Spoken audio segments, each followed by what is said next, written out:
হে দেবী, দৈত্যেশ্বর শুম্ভ ত্রিভুবনের একমাত্র অধিপতি। আমি তৎকর্তৃক প্রেরিত দূত। আমি এখানে আপনার নিকট আসিয়াছি দেবগণের মধ্যে যাহার আদেশ সদা অপ্রতিহত, যিনি সকল দৈত্যশত্রু দেবগণকে পরাজিত করিয়াছেন, তিনি স্বয়ং যাহা বলিয়াছেন তাহা শ্রবণ করুন। সমগ্র ত্রিভুবন আমার অধীন, দেবগণও আমার বশবর্তী। হে চঞ্চলাক্ষী, আপনি রমণীকুলের রত্ন স্বরূপা, অতএব আমাকে বা আমার কনিষ্ঠ ভ্রাতা মহাবিক্রম নিশুম্ভকে পতিরূপে গ্রহণ করুন। হে চঞ্চলাক্ষী, আপনি রমণীকুলের রত্ন স্বরূপা। আমার প্রতি কুদৃষ্টি নিক্ষেপ করার পূর্বে তোমাদের মহারাজ এটা ভাবলেন না যে মহাকাল মহাদেবের অর্ধাঙ্গিনী আমি? চলে যাও দূত, মহাদেবের তৃতীয় চক্ষু দৃষ্টি তোমার উপর নিক্ষিপ্ত হওয়ার পূর্বে ফিরে যাও। আমি তো ফিরে যাব, কিন্তু আপনার কাছে যা ফিরে আসবে তখন তার উত্তরদায়িত্ব আপনার হবে।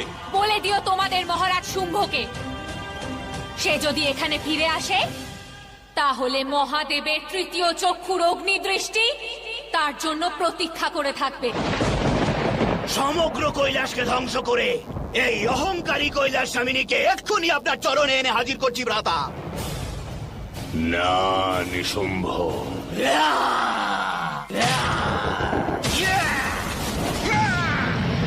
এটা ক্রোধ প্রকাশের সময় নয়, যুদ্ধের আহ্বান হয়ে গেছে ভ্রাতা।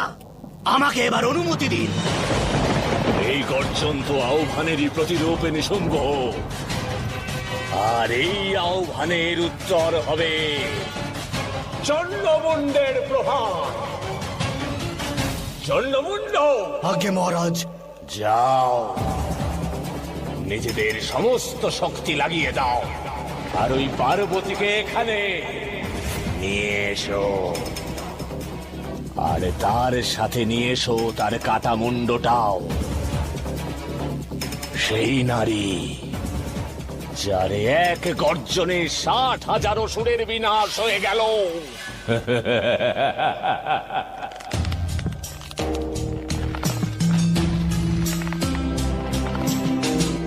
সময় আসতে চলেছে মহাদেব।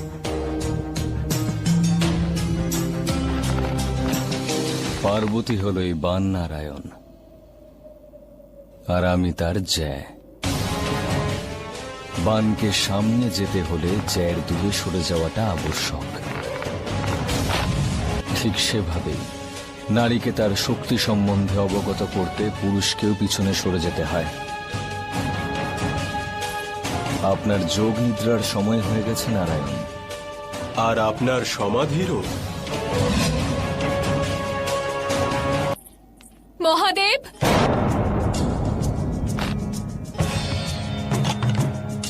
গৌরীর দৃষ্টিতে প্রেমের পরিবর্তে ক্রোধ।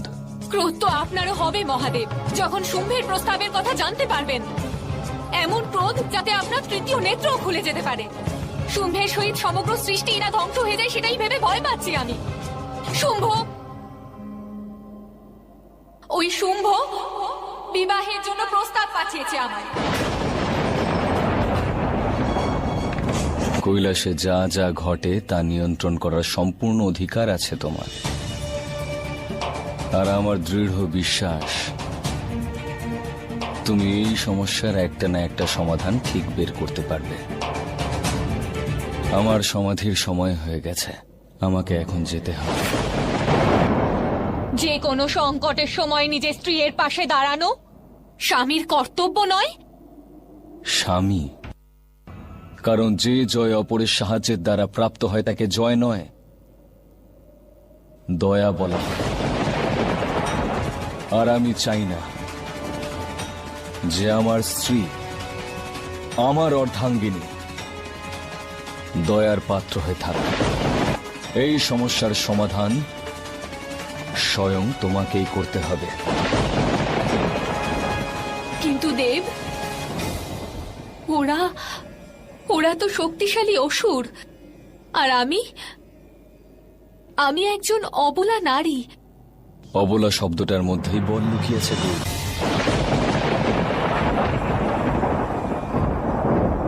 যদি আপনি চলে যান মহাদেব, তাহলে সর্বনাশ হয়ে যাবে। এখানে আজ যা হবে গৌরী, তার জন্য আমার এখানে থাকার কোনো প্রয়োজন নেই।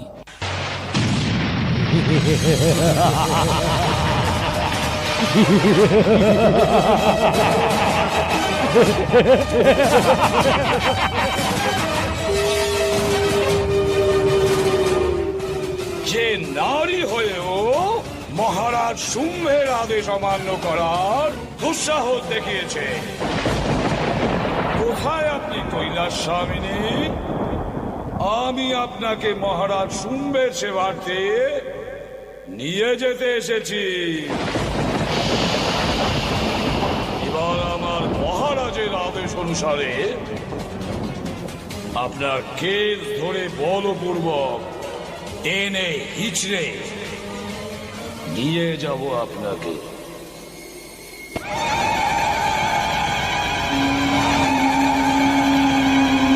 কেবলমাত্র শরীরে কালো রং মেখে আসলেই কালের সম্মুখীন হওয়া যায় না মূর্খ নারী।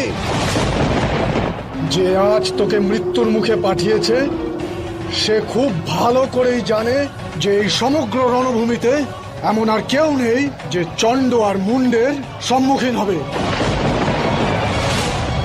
ব্রহ্মাণ্ডের চিরন্তন সত্য হলো এই যে শক্তির অধিকারী কেবলমাত্র পুরুষরাই হয়, নারীরা তো চিরকালই অবলা।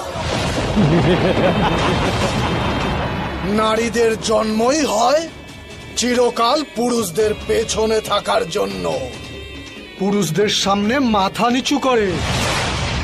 নারীদের কাজ হলো পুরুষদের আনন্দ দান করা, কর্ম দিয়ে, কথা দিয়ে আর শরীর দিয়ে, বুঝলি? দেবতারাই যখন আমাদের কিছু করতে পারলো না, ত্রিদেব মুখ লুকিয়ে বসে আছেন, সেখানে তুমি কি করবে অবলা নারী? মনে হচ্ছে এ কথায় বোঝার পাত্রী নয়। অস্ত্রের ভাষা প্রয়োগ করে একে বোঝাও চণ্ড যে পুরুষ শ্রেষ্ঠ আর নারী তার দাসী। পুরুষ শক্তিশালী আর নারী অবলা।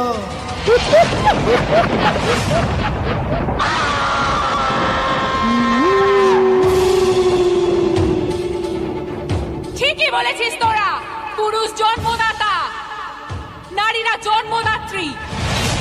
জন্ম পুরুষেরই দান, মৃত্যু স্বয়ং নারী। হয় পুরুষের দান আর শক্তি স্বয়ং নারী।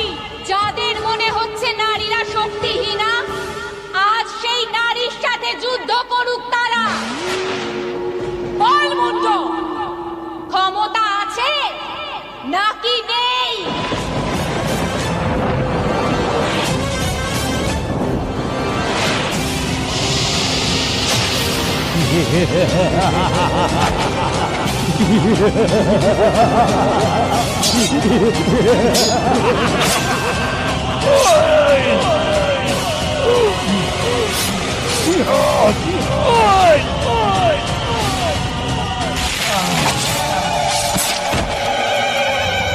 কি হলো? পুরুষের শক্তি বিনাশ হলো নাকি দম্ভ? যখন নারী শক্তি জাগ্রত হয় তখন পুরুষের শক্তি এবং দম্ভ উভয়েই চূর্ণ বিচূর্ণ হয়ে যায়। দুজন শক্তিশালী পুরুষ একত্রেই নারীকে অবলা প্রমাণ করো। এসো।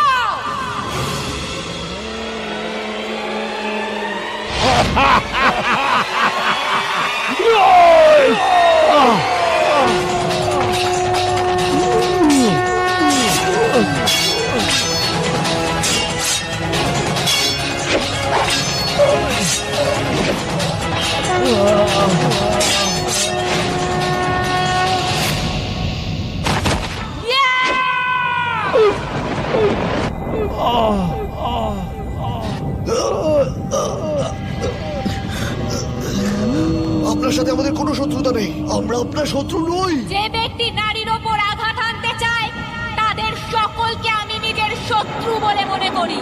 নারীর অর্থ কি? তুমি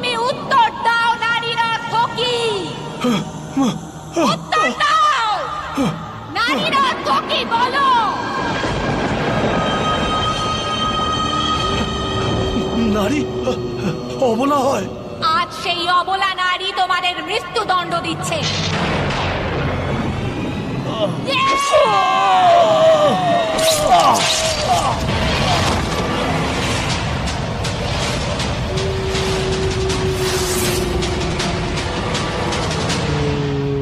চন্ডমুণ্ডের শরীর? হ্যাঁ হ্যাঁ, এ কি করে হলো? এটা গুরুত্বপূর্ণ নয় যে এটা কি করে হলো।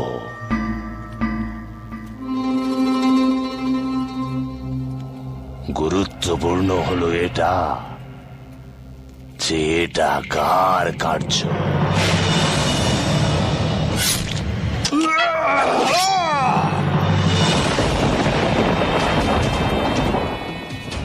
এটা শক্তি নয়, বুদ্ধি প্রয়োগ করার সময় নিশুম্ভ। এই শক্তিশালী অসুর সেনাদের বিনাশ দেবতাদের কর্ম নয়। প্রথমে ধূম্রলোচন, আর এখন চণ্ডমুণ্ড। এটা সাধারণ দেবতাদের কার্য নয়, কোনো একটা শক্তি আছে কৈলাসে অন্ধকার বিস্তার করার জন্য। সর্বপ্রথম আমাদের শত্রুদের প্রকট করে তুলতে হবে।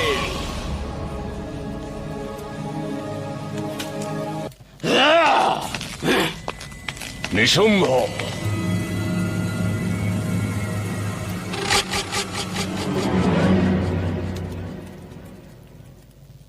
আশ্চর্য!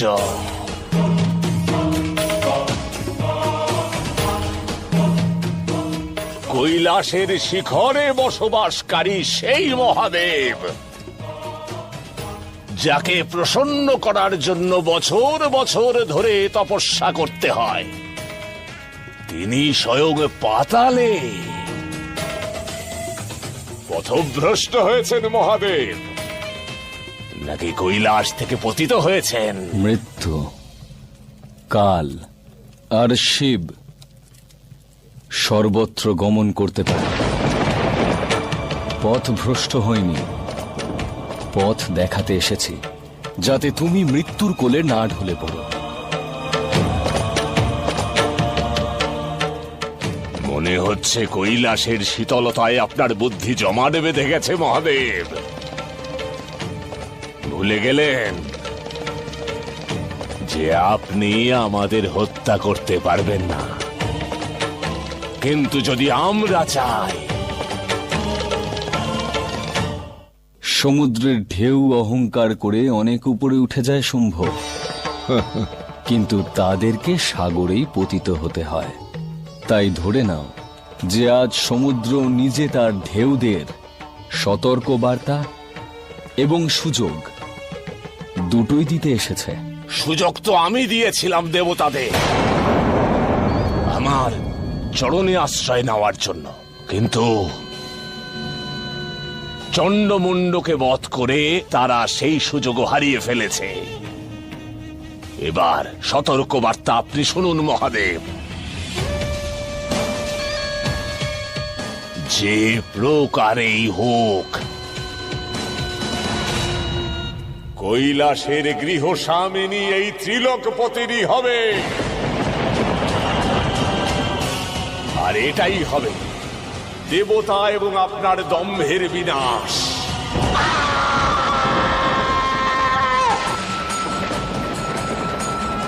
ফিরে যাও। আগের বার নিজেকে নিয়ন্ত্রণ করেছি কারণ কোনো বিবাদে লিপ্ত হতে চাইনি, কিন্তু পুনরায় আমাকে বিবাদে লিপ্ত করতে বাধ্য করে নিজের বিনাশ ডেকে এনো না নিশুম্ভ।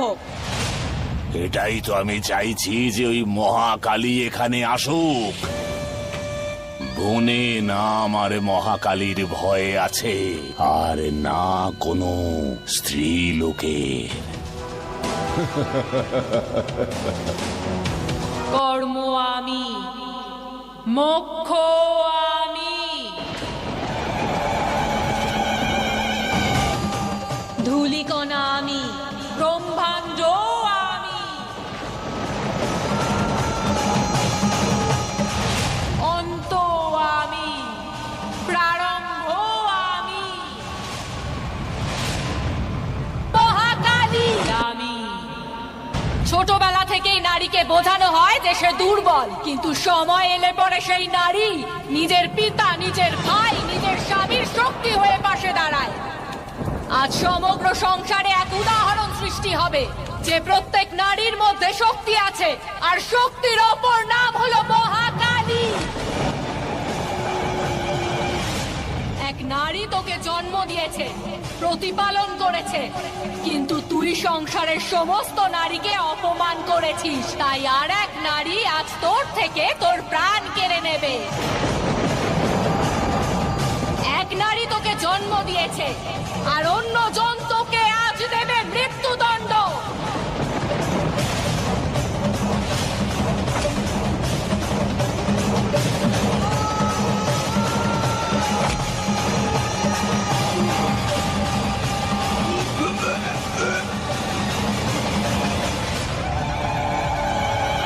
তুই বাঁচতে পারবি না শুম্ভ।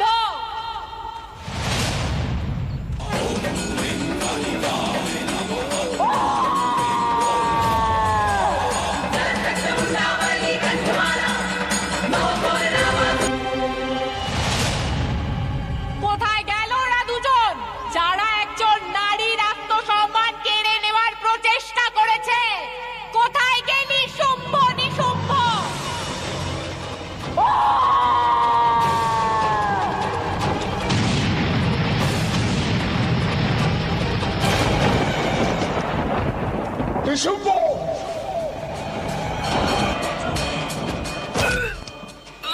সংসারের নারী তোদের মতো পুরুষদের অস্তিত্ব দান করে, আর তোদের মতো পুরুষরাই তাদের অস্তিত্ব মলিন করে দেয়। সেই গ্লানি থেকে উৎপন্ন অস্ত্র আমি। আর যে নারীর অপমান করে তার বেঁচে থাকার কোনো অধিকার নেই।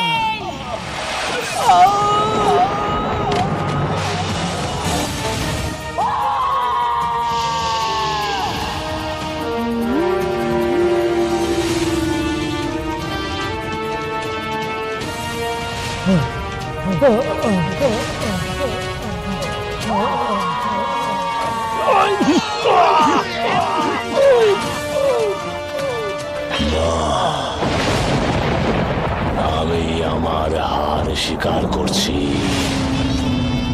আমি আমার অস্ত্র ফেলে দিয়েছি, আর এখন আমি আপনাকে দেবী মেনে আপনার শরণে নিচ্ছি।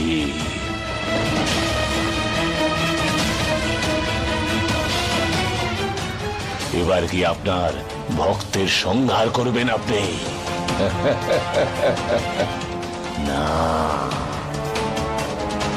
কারণ দেবী তো ভক্তকে আশীর্বাদই দেন, তাই না? আমি মহাকালী মূর্খ, পার্বতী নই যে তোর ছলনায় ভুলে যাব। তোর আশীর্বাদের কোনো প্রয়োজন নেই, প্রয়োজন আছে তোর দেহ থেকে মাথা আলাদা করে দেওয়ার।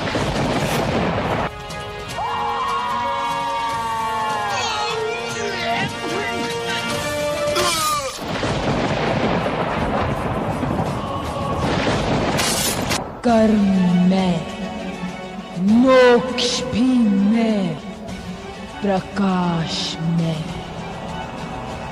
अंधकार भी में, काली में, महाकाली में।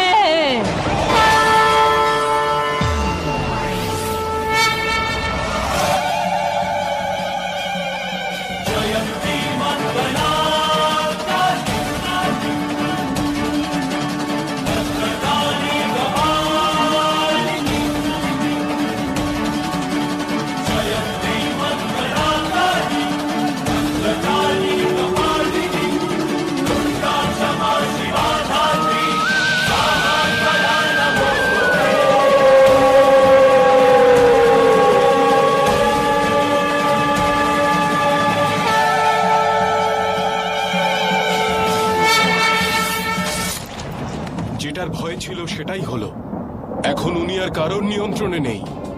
যদি ওনার উগ্রতা আর ক্রোধকে নিয়ন্ত্রণ না করা যায় তাহলে সৃষ্টির বিনাশ নিশ্চিত। সমাপ্তির সূত্রপাত হয়ে গেছে নারায়ণ। মহাদেব, মাতার এই অবস্থা দেখা যাচ্ছে না। ওনাকে শান্ত করার কি কোনো উপায় নেই? আপনি কি কিছুই করবেন না মহাদেব? এবার আমি সেটাই করব যা একজন স্বামীর করা উচিত। উগ্র মহাকালীকে শান্ত করার জন্য